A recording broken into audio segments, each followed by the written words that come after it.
OK, dans cette vidéo, je vais vous montrer comment faire de l'animation d'une façon un peu plus moderne. Donc, on va se débarrasser un peu de code ici. Ce qu'on va vouloir faire, c'est de se créer une fonction, OK, juste ici, qu'on va appeler créer balle.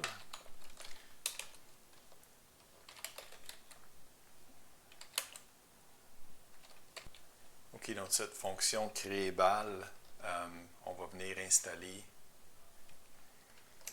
on va venir mettre les commandes pour créer les balles. Dans notre logiciel, à nous, un peu plus tard, on va modifier ça, tout va se faire au hasard. Enfin, en utilisant du hasard. On va ralentir la vitesse ici, parce que vous allez voir que c'est trop rapide tout ça. Donc, on va mettre des déplacements en X et Y à 1 pour la balle rouge et à 2 pour la balle bleue. OK, donc, évidemment, on va avoir dans tout le programme, on va toujours avoir des variables qui sont globales, qui sont disponibles partout dans le programme. Une des premières variables qu'on a faites ici dans notre programme c'était la variable C pour le contexte. Et puis la deuxième variable globale qu'on va utiliser, c'est notre array qui va contenir toutes les balles. Donc, dans le fond, la fonction créer balle ici va avoir la fonction de créer les balles de notre système. Pour l'instant, on en fait juste deux, une rouge et une bleue, mais on verra qu'un peu plus tard, ça va pouvoir être déterminé par l'utilisateur qui va choisir le nombre de balles qui seront créées. Bon, donc quand notre programme, une fois qu'on a défini nos variables globales, bien, on va vraiment vouloir créer nos balles. Okay? Donc, cette fonction-là, comme je l'ai dit, va aller créer la balle rouge et la balle bleue. Puis, on va juste voir si ça fonctionne ici, en allant voir si on peut dessiner la balle rouge qui se trouve être dans le tiroir 0. Dessiner, et il faut que je mette le numéro de tiroir ici, 0. Donc, on va sauvegarder ça, puis on va aller voir si ça fonctionne. Donc, effectivement, là, en rafraîchissant, on voit qu'on trace la balle rouge. Puis, si on voulait, par exemple, tracer la balle bleue aussi, dessiner la balle bleue, on peut faire ça facilement. Voilà, la balle bleue est dessinée aussi. Donc, ça, c'est juste un peu là, de ménage qu'on fait. Maintenant, je vais vous montrer comment on peut faire bouger ces balles-là avec les méthodes modernes de JavaScript. OK, donc on va effacer ces lignes-là. Et puis, ce qu'on va faire maintenant, c'est qu'on va se créer une autre fonction, OK, qui, elle, va s'appeler Animate, OK, pour animer. En fait, on va le mettre en français, animé. On va le mettre en français, animé. Et puis, ça va être une fonction un peu spéciale. Je vais vous l'expliquer dans 2 petites secondes. Donc, cette fonction-là va appeler une fonction de JavaScript qui existe déjà, qui s'appelle requestAnimationFrame. Donc, ce que cette fonction-là fait essentiellement, c'est qu'elle prévient au furteur, le browser, que ça va être nécessaire de rafraîchir toute l'information à la prochaine occasion de tout ce qui se trouve à l'écran. Et puis, on est en train de dire au furteur d'invoquer la méthode animer. Donc, c'est un peu spécial. La méthode s'appelle animer et puis on donne le nom de cette méthode-là au furteur, de sorte que Chrome ou Edge ou Explorer ou Firefox, peu importe le furteur qu'on utilise, va savoir que quand lui, à chaque 60 secondes, à chaque 60e de seconde, pardon, c'est le temps de rafraîchir l'image, eh bien, c'est la fonction animer qu'on va appeler. Puis, ce qu'on va faire dans un premier temps, ce qu'on n'a pas fait dans la dernière démonstration, c'est qu'on va complètement tout effacer ce qu'il y a à l'écran. Donc, on va utiliser la méthode clearRect pour clear rectangle à partir du coin en haut à gauche et pour toute la largeur de notre canevas, on va tout mettre ça à 0 pour être capable de tout effacer.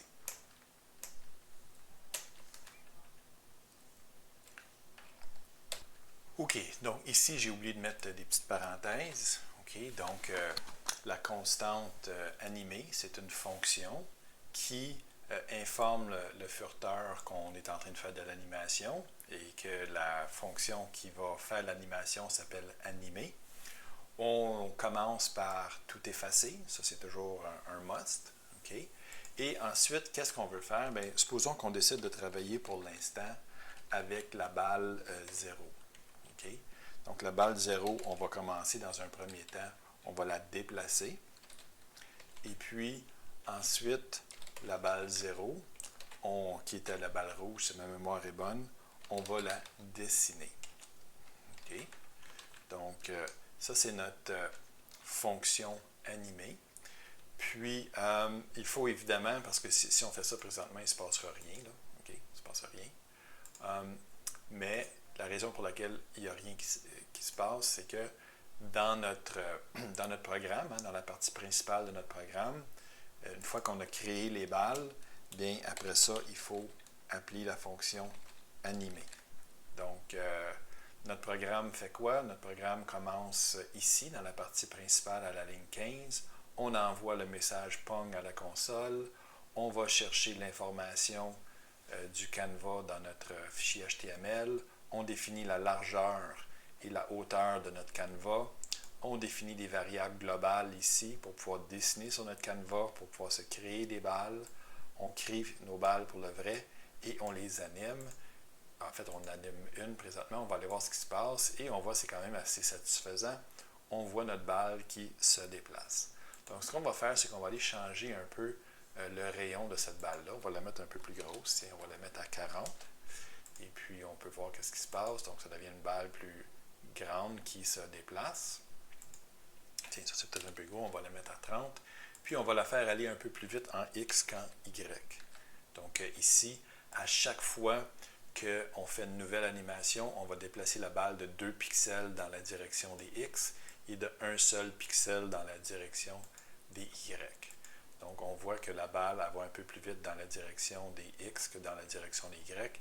Ici, ça c'est un peu triste parce que la balle disparaît. On va vouloir la faire rebondir un peu plus tard. Bon, maintenant, on va vouloir que toutes les balles qu'on définit ici, peu importe la quantité, se déplacent et se dessinent. Donc, voici comment je propose procéder. On va utiliser une boucle for. Okay?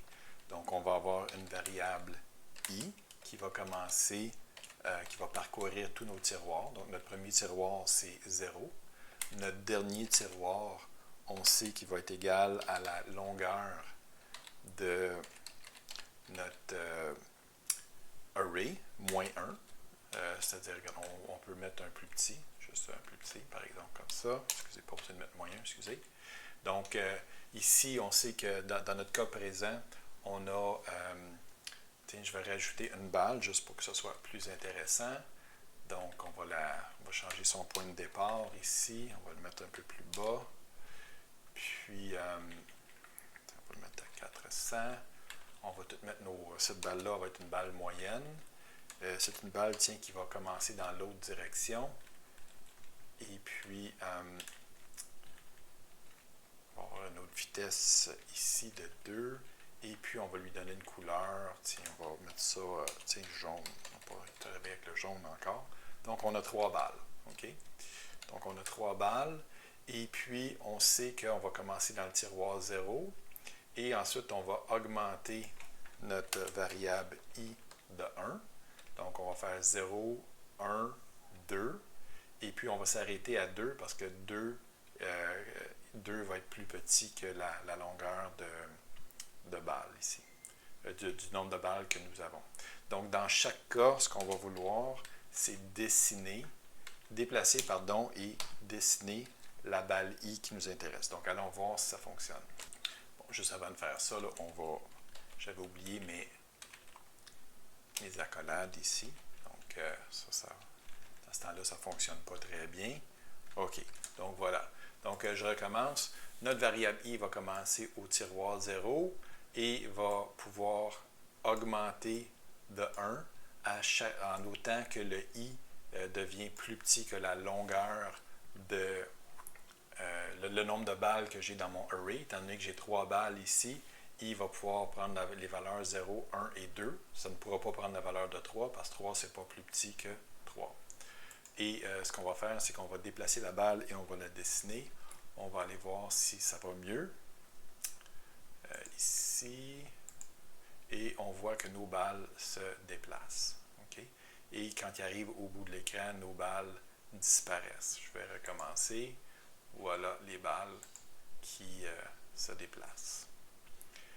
Je voudrais juste vous faire remarquer que les balles sont un peu hésitantes parce que je suis en train de filmer mon écran en même temps. Donc, c'est un peu plus lent dans ce temps-là. Donc, c'est quand même satisfaisant de voir ces animations-là. Et ça va être encore plus le fun quand on va faire des rebondissements de balles.